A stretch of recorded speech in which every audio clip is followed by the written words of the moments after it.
கிறிஸ்துவுக்குள் பிரியமானவர்களே, கர்த்தரும் இரட்சகருமாய் இயேசு கிறிஸ்துவின் ஈடினியேற்ற நாமத்தினாலே உங்கள் யாவருக்கும் என் அன்பின் வாழ்த்துக்களை தெரிவித்துள்ளேன்.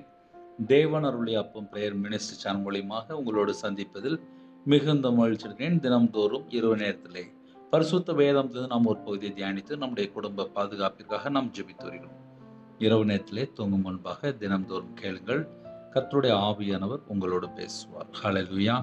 நெகேமியா 9ஆம் அதிகாரம் 28ஆம் வசனத்திலே, அவர்களுக்கு இளைப்பாறுதல் உண்டான போதோ உமக்கு முன்பாக மறுபடியும் பொல்லாப்பு செய்ய தொடங்கினார்கள்.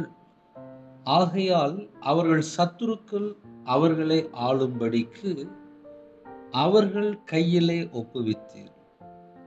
அவர்கள் மனம் திரும்பி உம்மை நோக்கி கூப்பிட்ட போதோ நீர் பரலோகத்திலிருந்து கேட்டு அவர்களுக்கு அவர்களை உம்முடைய இரக்கங்களின்படியே அநேக தரம் விடுதலையாக்கி விட்டீர். ஹல்லேலூயா. கிறிஸ்துவுக்குள் பிரியமானவர்களே, இன்னைக்கு இரவு நேரத்திலே இந்த வசனத்தை நாம் தியானிக்கும் போது அதுல நமக்கு சில கருத்து இருக்கு, அதுல நமக்கு சில ஆகாரம் இருக்கு. நம்முடைய ஆவிக்குரிய வாழ்க்கையில் அது நமக்கு ஒரு பிரயோஜனம். தூங்கும் முன்பாக ஒரு 10 நிமிஷம், ஒரு 20 நிமிஷம் செல்போனை நம்ம கையில் எடுக்கிறோம். எனக்காக யாராவது ஜெபிப்பாங்களா? இந்த இரவு நேரத்திலே சத்தியத்தை பெற்றுக்கொண்டு நாம் இரவு நேரத்தில் ஜெபிக்கும் போது கர்த்தருடைய ஆவியானவர் உங்களோட பேசினால் உங்களோட வாழ்க்கை ஒரு விடுதலை. இன்னைக்கு இரவு நேரத்தில் செய்தி என்ன அப்படின்னா, அவர்களுக்கு இளைப்பாறுதல் உண்டான போதோ, இளைப்பாறுதல் என்று எழுதப்பட்டிருக்கு. நல்ல சமாதானமா இருப்பாங்க. சில குடும்பத்துல நைட்டு வீட்டுக்கு வந்ததுக்கப்புறம் நல்லா ஃப்ரீயா இருக்கும் அப்படின்னு நம்ம சொல்லுவோம். சில குடும்பத்துல வீட்டுல வந்து ஃப்ரீயானதுக்கப்புறம் என்ன செய்வோம்? கையில ஃபோன் மட்டும் எடுப்போம். அந்த கையில ஃபோன் மட்டும் எடுத்து ஒன்று ஃப்ரெண்டுகிட்ட கூப்பிடுவோம். இல்லை சில குடும்பத்துல பிள்ளைகள் வெளியூர்ல இருக்கும், அம்மா அப்பாட்ட பேசுவாங்க. சில குடும்பத்தில் கணவர் வெளியூரில் இருப்பாங்க, கணவர்கிட்ட பேசுவாங்க. சில குடும்பத்தில் நைட் நேரத்தில் எல்லா வேலையும் முடிச்சுட்டு வீட்டுக்குள்ளே வந்ததுக்கப்புறம் இந்த செல்ஃபோன் மட்டும்தான், வேறு யாருமே இருக்க மாட்டாங்க. மனைவி இருக்க மாட்டாங்க. வீட்டில் பிள்ளைகள் பார்த்தா வெளியூரில் இருப்பாங்க, இவங்க பார்த்தா வெளியூரில் இருப்பாங்க. பல சூழ்நிலை செல்ஃபோன் மட்டும்தான் நம்ம கையில் இருக்கும். இந்த செல்ஃபோனை நம்ம கையில் எடுத்ததுக்கப்புறம் நல்ல வீட்டுக்கு வந்து நல்ல சமாதானமாக, நல்ல ரிலீஃபாக, நல்ல ஒரு தூக்க நிலைக்கு வந்ததுக்கப்புறம் அந்த செல்போன்ல நம்ம கையில் என்ன எடுத்து பார்க்குறோம், அதில் நல்லதும் இருக்குது, கெட்டதும் இருக்குது. ஒரு கவர்மெண்ட் ஆஃபீஸர் கொரோனா நேரத்தில் சும்மா இருந்தார். சும்மா இருந்த உடனே ஐயாவுக்கு கொஞ்சம் செல்ஃபோனில் ஆன்லைனில் போய் பல காரியங்களை சர்ச் பண்ணியிருக்காரு. ஒரு ஆப் மூலிமா பல லட்சங்கள் இன்வெஸ்ட் பண்ணியாச்சு. இன்வெஸ்ட் பண்ணி முடிச்சதுக்கப்புறம் மறுபடியும் போய் செக் பண்ணி பார்த்தா அது வந்து லாக் ஆகிட்டு, அந்த ஆப்பு லாக் ஆகிட்டு, அதில் வந்து பணம் எடுக்க முடியாது, ஏதோ ஒரு காரியம். அதை தெரிஞ்ச உடனே இந்த ஐயா உடனே நைட்டு ஏதோ ஒரு மருந்து குடிச்சு மரண தருவாய்க்கு போயிட்டார். உடனே ஹாஸ்பிட்டலில் கொண்டு போய் சேர்த்துருக்காங்க. டாக்டர் விசாரிக்கிறாங்க, ஒன்றுமே சொல்லலை. கூட ஃப்ரெண்ட்ஸ்லாம் எல்லாருமே கவர்மெண்ட் ஸ்டாஃப் தான், அதனால் எல்லாருமே டிபார்ட்மெண்ட் எல்லாருமே வந்தாச்சு. உனக்கு என்ன நடந்துச்சு சொல்லு, நாங்கள் பார்த்துக்கிறோம் அப்படின்னு சொல்லிட்டு எல்லாரும் ஃப்ரெண்டு எல்லோரும் வந்துட்டாங்க. அப்போது அந்த மாதிரி கொரோனா நேரத்தில் யாருமே பார்க்க முடியாமல் வீட்டில் ஃப்ரீயாக இருக்கும்போது ஆன்லைனில் கொண்டு போய் பணம் இன்வெஸ்ட் பண்ணியிருக்காரு. அந்த பணம் மொத்தமாக புகையாக போயிட்டு, காணாமல் போயிட்டு. இதை ஃப்ரெண்டுகிட்ட சொல்லி அதுக்கப்புறம் மறுபடியும் பல காரியங்கள். ராத்திரி நேரத்தில் வீட்டில் இருக்கும்போது நிறைய குடும்பத்தில் என்ன பண்ணுறாங்க, அது ஒரு முக்கியமான ஒரு பாயிண்ட். இன்னொன்று கூட சொல்கிறேன், அது நம்மளுடைய சிந்தனைக்காக. எனக்கு தெரிந்த ஒரு பையன், அந்த பையன் ஒரு 11 லட்சம் ஆன்லைனில் போய் சும்மா இருக்கும்போது இன்வெஸ்ட் பண்ணிட்டான். இன்வெஸ்ட் பண்ணதுக்கப்புறம் அது லாஸ் கணக்கில் போயிட்டு, அதனால் அந்த பையனுடைய வாழ்க்கையில் திருமணத்திற்காக ஒரு 4 வருஷம் தள்ளி போயிட்டு. இப்போ ரீசெண்டாக போன வருஷம் அந்த பையனை பார்க்கும்போது பேசும்போது அந்த பையன் சொன்னான், லாக்டவுனுக்கு அந்த ஸ்டேஜில் அந்த அந்த நேரத்தில் ஆன்லைனில் போய் ஒரு 11 லட்சம் இன்வெஸ்ட் பண்ணியிருக்காங்க. ஒரு 4 வருஷத்துக்குள்ள ஏன் லேட் ஆச்சு, ஏன் கல்யாணம் முடிக்கல? அண்ணே, அம்மாவுக்கு தெரியாமல் நான் கொஞ்சம் ஆன்லைனில் போய் பணம் இன்வெஸ்ட் பண்ணிட்டேன். இப்போ அதனால் எனக்கு ஒரு 20 லட்ச ரூபா கடன். எங்கள் வீட்டில் ஒரே பையன்தான், நான் மட்டும்தான், அப்பா கிடையாது. எனக்கு எந்த கடனும் எங்கள் அம்மா வைக்கலை. ஆனால் நான் கொஞ்சம் படித்து கொஞ்சம் முன்னேறினதுக்கப்புறம் கொஞ்சம் ஆன்லைனில் போய் கொஞ்சம் இருக்கிற பணத்தை இன்வெஸ்ட் பண்ணினேன். அது கொஞ்சம் நஷ்டமாச்சு. மறுபடியும் கொஞ்சம் பணத்தெல்லாம் பிரட்டி போட்டேன். அது இப்போ 20 லட்ச ரூபா கடனில் வந்து நிற்கினேன். அம்மாவுக்கு தெரியாமல் கடன் அடைச்சிட்ருக்கேன். அதனால தான் என்னுடைய திருமணம் வந்து லேட் ஆகிட்டு அப்படின்னு சொல்லி ஒரு வாலிப பையன் திருமணம் முடிஞ்சதுக்கப்புறம், முடிகிறதுக்கு முன்னாடி கேட்டேன், முடிஞ்சதுக்கப்புறம் கேட்டேன். அப்போ அந்த பையன் பகிர்ந்து கொண்ட காரியங்கள். அப்போ இரவு நேரத்தில் என்ன சொல்ல வரேன் அப்படின்னா, இளைப்பாறுதல் உண்டான போதோ ரட்சிக்கப்பட்டுருவாங்க, ஞானஸ்தானம் எடுத்துருவாங்க, பரிசுத்தாவி பெற்றுக்கொள்வாங்க, அபிஷேகம் பண்ணப்பட்டுருவாங்க, கையில் பைபிள் எடுத்து வாசிக்க ஆரம்பிச்சிருவாங்க, ஜெபிக்க ஆரம்பிச்சிருவாங்க, துதிக்க ஆரம்பிச்சிருவாங்க. எல்லாமே முறை பிரகாரம் போக ஆரம்பிச்சிடும். எதுலேயுமே குறை இருக்காது. குடும்பம் பார்த்தா, வீட்டில் பார்த்தா எல்லாரும் அழகாக கர்த்தருடைய பிள்ளைகளாக இருப்பாங்க. ஆனால் இளைப்பாறுதல் உண்டான போதோ, நல்ல சமாதானமா இருக்கும்போது கர்த்தருடைய பிள்ளைகள் என்ன பண்றோம்? அதுதான் ஒரு முக்கியமான கேள்வி. அழகா வசனம் தெளிவா எழுதப்பட்டிருக்கு. அவர்களுக்கு இளைப்பாறுதல் உண்டான போதோ உமக்கு முன்பாக மறுபடியும் பொல்லாப்பு செய்ய தொடங்கினார்கள். ஒரு வீட்டுக்குள்ள பிரச்சனை எப்பனே ஆரம்பிக்கு? பிரச்சனை எப்ப ஆரம்பிக்கு அப்படின்னா, இளைப்பாறுதல் உண்டான போதோ. அப்போ ஒரு குடும்பத்திலே சில நேரத்துல பிரச்சனை எப்போ ஆரம்பிக்கு அப்படின்னா, இளைப்பாறுதல் உண்டான போதோ. சில குடும்பத்துல அப்பதான் பிரச்சனையே ஆரம்பிக்கும். வீட்டுல நல்லாதான் இருப்பாங்க, ஆனா தேவனை தேடுறதை விட்டுருவாங்க. எனக்கு தெரிஞ்ச ஒரு பையன் உண்டு. கர்த்தருக்காக சுவிசேஷம் அறிவிச்ச ஒரு பையன் தான். ஆனால் இன்னைக்கு தேதி அந்த பையன் கர்த்தரை விட்டு பின்னாடி போயிட்டான்.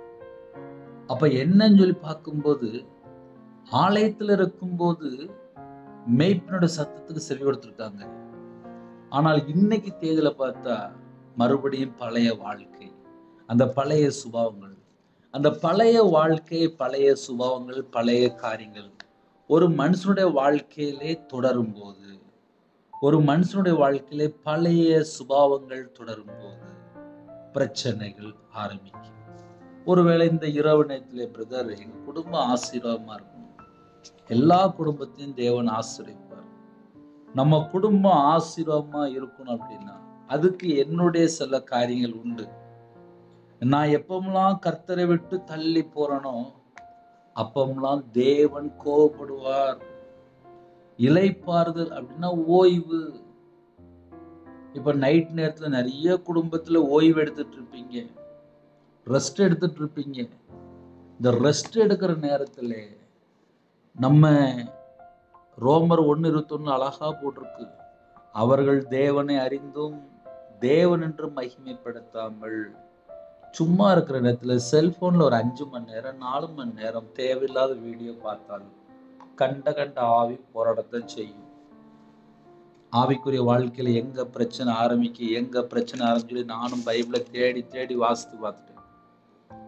நைட்டு தூங்கும்போது கெட்ட சொப்பனம், நாளைக்கு நாள் பயம், இதெல்லாம் தேவையில்லாம ஏன் ஒரு மனுஷனை அட்டாக் பண்ணுது அப்படின்னா, வீட்டுக்கு வந்த உடனே அழகா பாட்டு படிச்சு ஜெபம் பண்ணி தேவனை துதிச்சு பேசாம சத்தம் கட்டாம போய் படுத்தா ஒண்ணுமே வராது.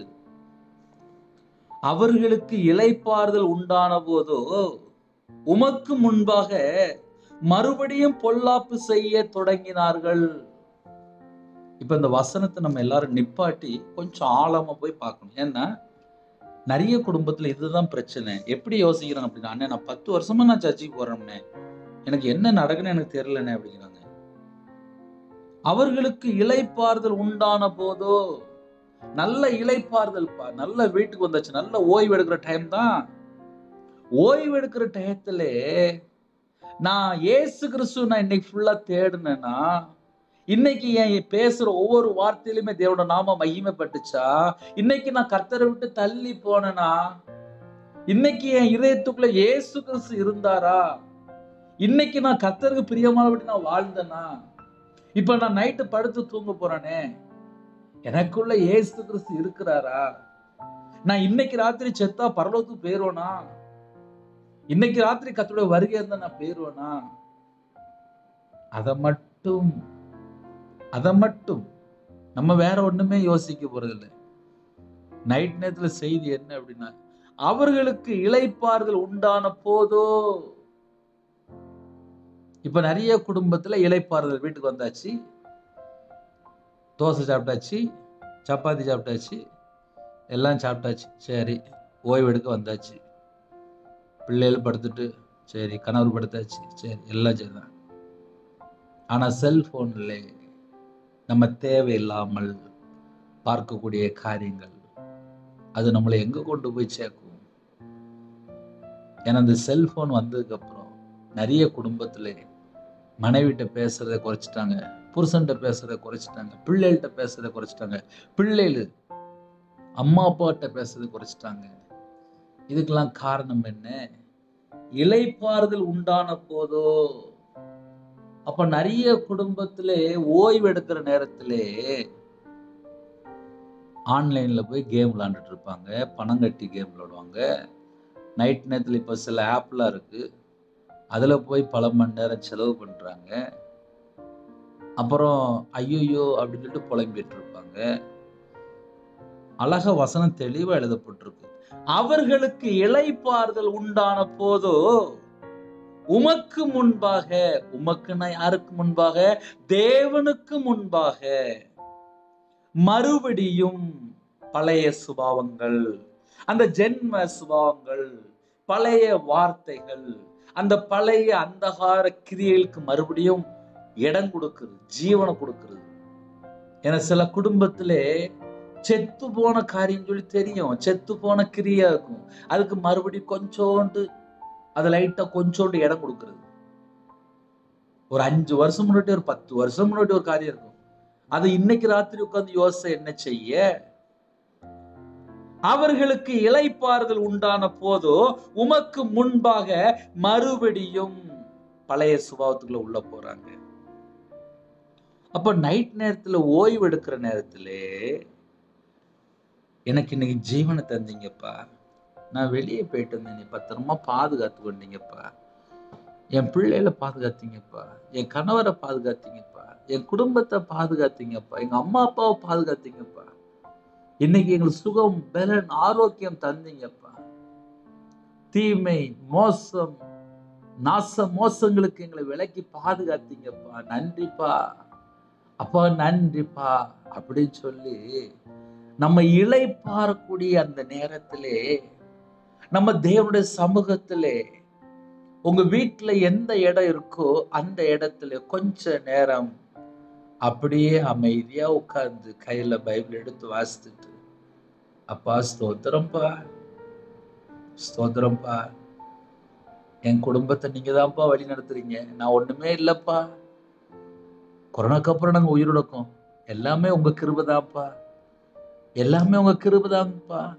எல்லாமே உங்க கிருபைதான்ப்பா, நாங்க இன்னைக்கு உயிரோட இருக்கணும், அது உங்க கிருபைதான்ப்பா, எங்களுக்கு 3 நேரம் சாப்பாடு போடுறீங்களே, அது உங்க கிருபைதான்ப்பா, உங்க வீட்டுல யாரெல்லாம் இருக்கிறாங்களோ, பிள்ளைகள் படிக்கிறாங்களா, பிள்ளைகள் படிப்புக்காக அப்பா நீங்க இது வரைக்கும் பத்திரமா பார்த்துக்கிட்டீங்கப்பா, அதனுடைய தேவைகள்லாம் சந்திங்கப்பா அப்படின்னு சொல்லி தேவனுடைய சமூகத்துல நம்ம கொஞ்ச நேரம் ஓய்வு எடுக்கும் போது, அவருடைய சமூகத்திலே நம்ம காத்திருந்தாலே போதும். இந்த செய்தி கேட்கும்போது நிறைய பேருடைய இதயத்துக்குள்ள ஆவியானவர் பேசிட்டு இருக்கிறார்.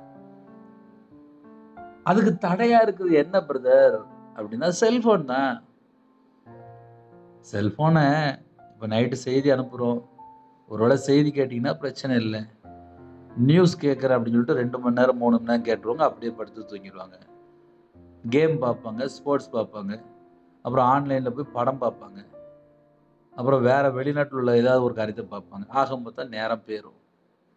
அப்புறம் 2 மணி ஆயிரும், 3 மணி ஆயிரும். அப்புறம் காலையில குளிக்காம, சாப்பிடாம, ஜெபம் பண்ணாம, அப்புறம் வீட்டில் அப்படியே தூங்கிடுச்சு, அப்படியே பாதி அப்படியே போயிடும். அப்புறம் வாழ்க்கை ஃபுல்லா முடிஞ்சு போச்சு.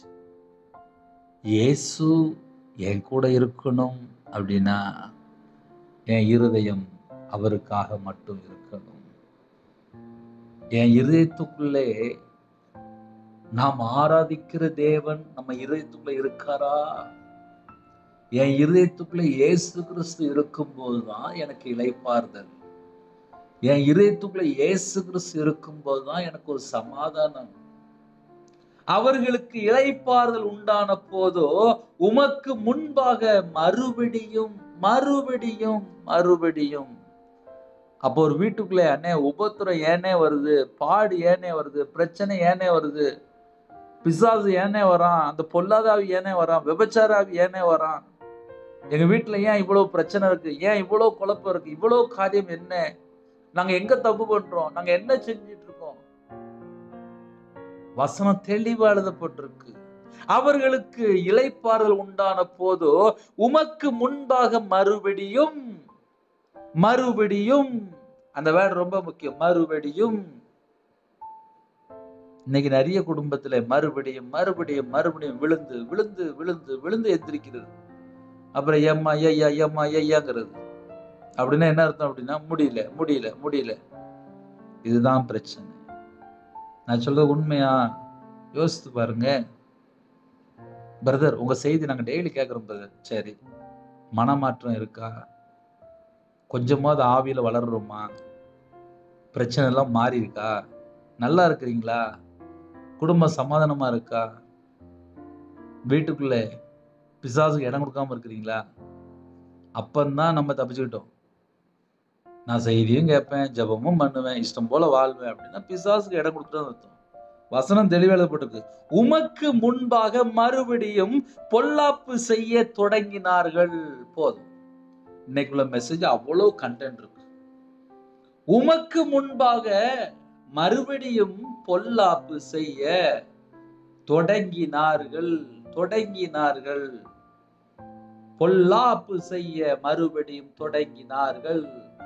தேவனுக்கு முன்பாக மறுபடியும் பொல்லாப்பு செய்ய கர்த்தருடைய ஜனம் தொடங்கினார்கள். ஹல்லேலூயா. யாரெல்லாம் அந்த பிரச்சனையில நைட் நேரத்துல இருக்கிறீங்களோ எனக்கு தெரியாதுப்பா. இன்னைக்கு செய்தி இதுதான். இன்னைக்கு செய்தி இதுதான். நிறைய வீட்டுல பிரச்சனை இதுதான். இதை ஒருவேளை நீங்க சரி பண்ணுனா உங்க குடும்பம் ஆசீர்வாதமா இருக்கும். என்ன பிரதர் இப்படி சொல்லிட்டியே? உள்ளதான் சொல்றேன். செய்யறது ஃபுல்லா அட்டூழியம், செய்யறது ஃபுல்லா கொள்ளை அடிக்கணும், களவாங்கணும், பொய் பேசணும், ஏமாத்தணும், சம்பாதிக்கணும். ஏன் உண்மையா வேலை பார்த்து சம்பாதிங்க. எப்படியாவது கொள்ளை அடிச்சு, எப்படியாவது களவாண்டு அடுத்த குடும்பத்தை கெடுத்து அப்புறம் பிசாசு வருமா வராதா? நம்ம நார்மலா யோசித்து பார்ப்போம். இன்னைக்கு வீட்டுக்கு வீடு என்ன தெரியுமா பிரச்சனை? பணம் சம்பாதிக்கணும், பணம் சம்பாதிக்க சொல்லிட்டு எத்தனை பொய், எத்தனை ஏமாத்து. இதுதான்ப்பா நடக்கு. உமக்கு முன்பாக பொல்லாப்பு செய்ய மறுபடியும் தொடங்கினார்கள். ஆகையால் அவர்கள் சத்துருக்கள் அவர்களை ஆளும்படிக்கு அவர்கள் கையிலே ஒப்புவித்தீர்.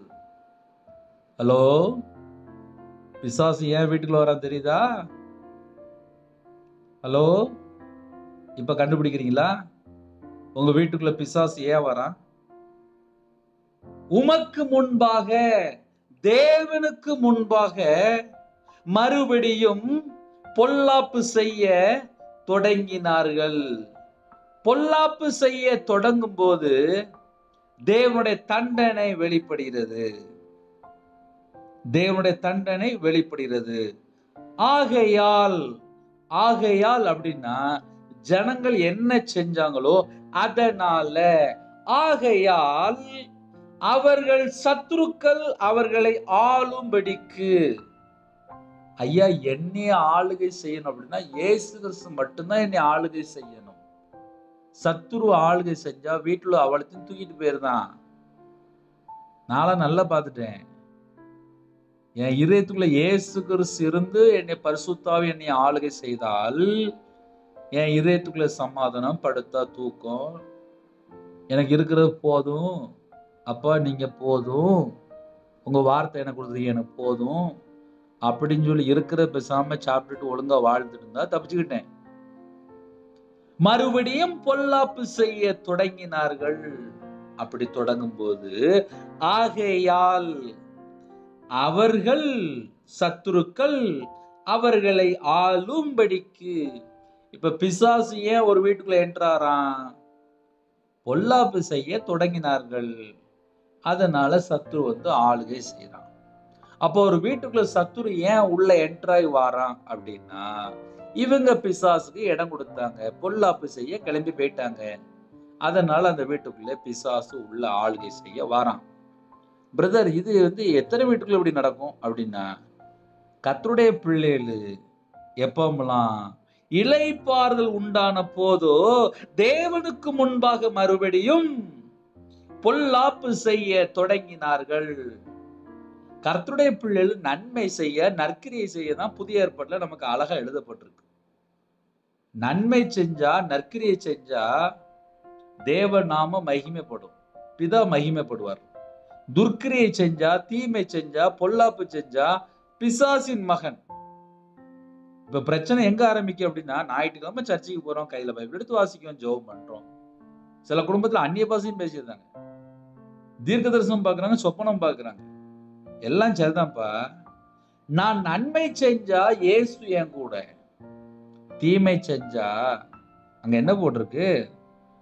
உமக்கு முன்பாக மறுபடியும் பொல்லாப்பு செய்ய, தீமை செய்ய, தவறான காரியத்துக்கு போகும்போது உடனே தேவனுடைய தண்டனை.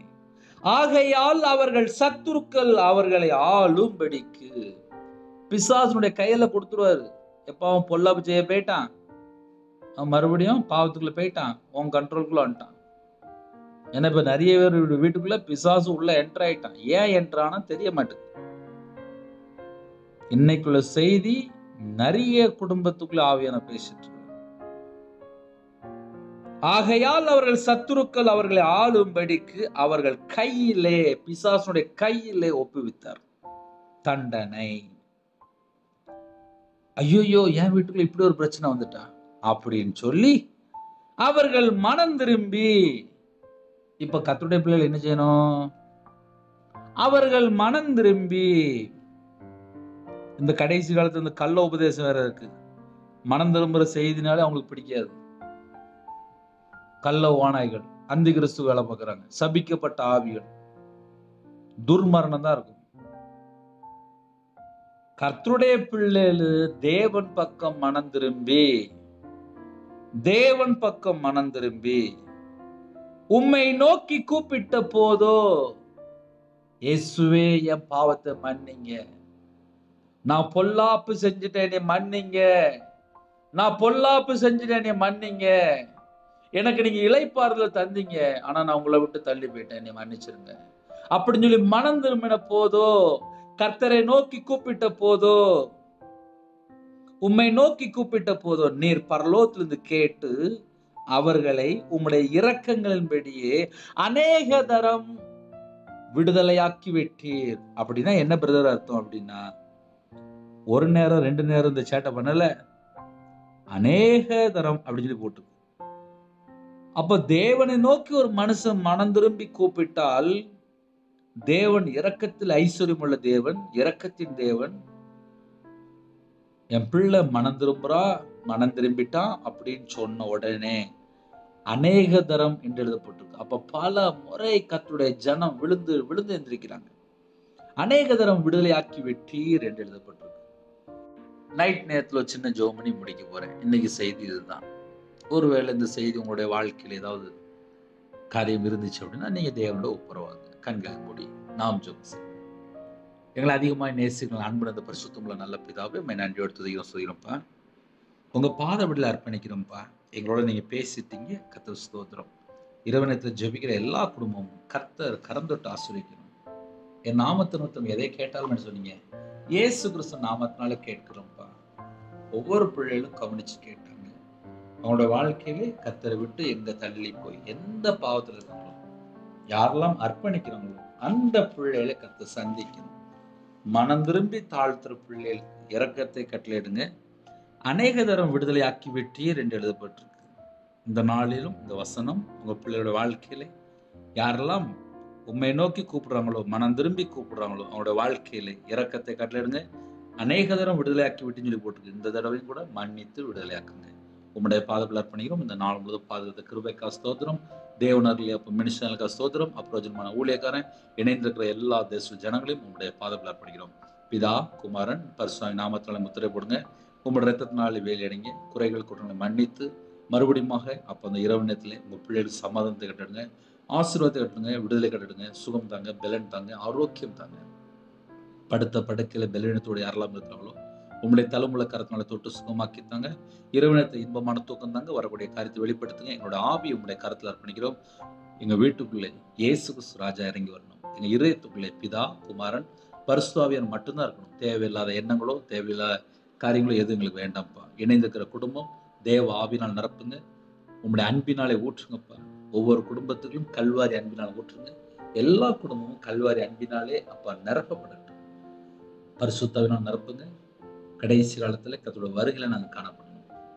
எந்தெந்த குடும்பத்துக்குள்ள தீட்டு, அருவருப்பு, பொய் இருக்கோ அதை எல்லாவற்றையும் மன்னித்து ஆட்டுக்குட்டியோட ரத்தத்தினால கழுவி சுத்திகரித்து அப்பா ஜீவ புஸ்தகத்துல எங்களுடைய பேர் எழுதப்படணும். கிருபை செய்யுங்க. குறைகளை மன்னிங்க மன்னிங்க மன்னிங்க மன்னித்து எங்களுக்கு மறுபடியும் கிருபை தாங்க. இரவு நேரத்துல எங்களுடைய ஆவி உங்களுடைய கருத்தில் போயிடும். அதிகால வேளையிலே துதிக்கிற துதியோட எலும்பு கத்த கிருபை செய்யுங்க. இந்த நாள் முழுவதும் எல்லா காரியத்திலும் ஸ்தோத்திரம். வாலிப பிள்ளைகள் மனம் திரும்பி கத்தர் பக்கம் வரணும். கத்த கிருபை செய்யுங்க. கற்பத்துணியா ஜீவிரம் கத்தர் மனம் வருங்க. மாசம் இருக்காங்க கத்தர் ஆசுறீங்க. டெலிவரி போறாங்க, பரம வைத்தியர் கூட இருங்க. நார்மல் டெலிவரி ஆகிட்டாங்க, ஐசியூல இருக்காங்க, இன்பேட்ல இருக்காங்க. சில குடும்பத்திலே கவர்மெண்ட் ஹாஸ்பிட்டல் இருக்காங்க, பிரைவேட் ஹாஸ்பிட்டல் இருக்காங்க. கத்தர் கூட இருந்து ஜீவனை கட்டிடுங்க, தீர்காயுசை கட்டிடுங்க. யாரெல்லாம் மனம் திரும்பி தாழ்த்துறவங்களோ கர்த்தர் இந்த நாளிலும் இரக்கங்களை பாராட்ட வேண்டும். அநேக தரம் விடுதலையாக்கி விட்டீர் என்று எழுதப்பட்டிருக்கு. இந்த முறை மனம் திரும்பி யாரெல்லாம் தாழ்த்துறவங்களோ அந்த குடும்பத்துக்கு சேமத்தை கட்டுங்க, ஆரோக்கியத்தை கட்டுங்க, விடுதலை தாங்க. கடன் பிரச்சனை கஷ்டப்படுறாங்க. அப்ப அந்த செய்தி கேட்கும் போது கர்த்தரை விட்டு எங்கெல்லாம் தள்ளி போனது யோசித்தாங்கப்பா. கர்த்தர் மனம் வரங்க. யாரெல்லாம் மனம் திரும்பி தாழ்த்துறவங்களோ அந்த குடும்பத்துக்கு மனம் வரங்க. உங்களுடைய கரத்துல அர்ப்பணிக்கிறோம். வெளிநாட்டுல இருக்காங்க, இருக்கிற இடத்துல தேவனுக்கு பிரியமானபடி வாழக்கத்தை கிருபை செய்யுங்க. நிறைய குடும்பத்துல வேலைக்காக, கவர்மெண்ட் ஜாப்புக்காக, வெளிநாட்டு போறக்காக ஆசைப்படுறாங்கப்பா. தேவ சித்தம் உங்க பிள்ளைகளோட வாழ்க்கையில் நிறைவேறட்டும். சுயம் சாகட்டும். நைட் நேரத்துல நைட் ஷிஃப்ட்ல எத்தனையோ குடும்பத்திலே டிரைவிங் லைன்ல யாரெல்லாம் இணைந்திருக்காங்களோ உங்க பிள்ளைகளுக்கு ஒரு பாதுகாப்பு தாங்க. உங்களோட ரத்த கொட்டைகளை வெயில் அடைங்க. நைட் நேரத்துல தனிமையில சில குடும்பத்துல ஹோம்ல இருக்காங்க, விதவையா இருக்காங்க, ஏழை எளிய ஜனமா இருக்காங்க, நிம்மதி இல்லாத சூழ்நிலை இருக்காங்க. கத்தர் சமாதானத்தை கட்டுங்க. உங்க பிள்ளையோட கத்தர் கூட இருங்க. திருமண வயசு தாண்டுப்பா, ஏற்ற துணையை தாங்க. திருமணம் முடிந்ததுக்கு அப்புறம் சமாதானம் இல்லாத நிறைய காரியங்கள் இருக்கு. அது எல்லாவற்றையும் நீக்கி போட்டுருங்க. கர்த்தர் கூட இருந்து விடுதலை கொடுங்க. எல்லா குடும்பமும் ரட்சிக்கப்படணும், மனம் திரும்பணும், ஞானஸ்தானம் எடுக்கணும், கர்த்தருக்கு பிரியமானபடி வாழணும், விசுவாசத்துல வளரணும், ஆவியில பலப்படணும், பரிசுத்தமா வாழ்றீங்க ஒரு கிருபை தாங்க. கர்த்தர் பொறுப்படுத்துங்க. குறைகள் குற்றங்கள் எல்லாவற்றையும் மன்னித்து ஆசிர்வதிங்க. துதிகான மகிமையெல்லாம் ஒருவருக்கே செலுத்திடும். இயேசு கிறிஸ்து பிதாவே ஆமென். தேவனுக்கே மகிமையுள்ளதாக. கர்த்தர் தாமே உங்களை உங்கள் குடும்பத்தையும் சகல காரியத்திலும் சம்பூர்ணமாக திருப்தியாக கர்த்தர் கொடுத்து ஆசீர்வதிப்பாராக. ஆமென். கர்த்தராகிய இயேசு கிறிஸ்து கிருபையும் பிதாவாகிய அன்பும் பரிசுத்தரோட ஐக்கியமும் இப்பொழுதும் எப்பொழுது சதா காலங்களிலும் நம்ம கொடுப்பதாக. ஆமென். கிறிஸ்துவுக்குள் பிரியமானவர்களே, என் பேர் அபிராஜ். எனக்காக டெய்லி ஒரு நிமிடமா ஜெபிங்க. 9363064181 என்ற நம்பர் கொண்டால் உங்களுக்காக ஜெபிப்போம். அதிக அளவில் ஜெபிக்கிறோம். அதிக தொடர்புகள். கர்த்தர் உங்களையும் உங்கள் குடும்பத்தையும் ஆசீர்வதிப்பார். God bless you.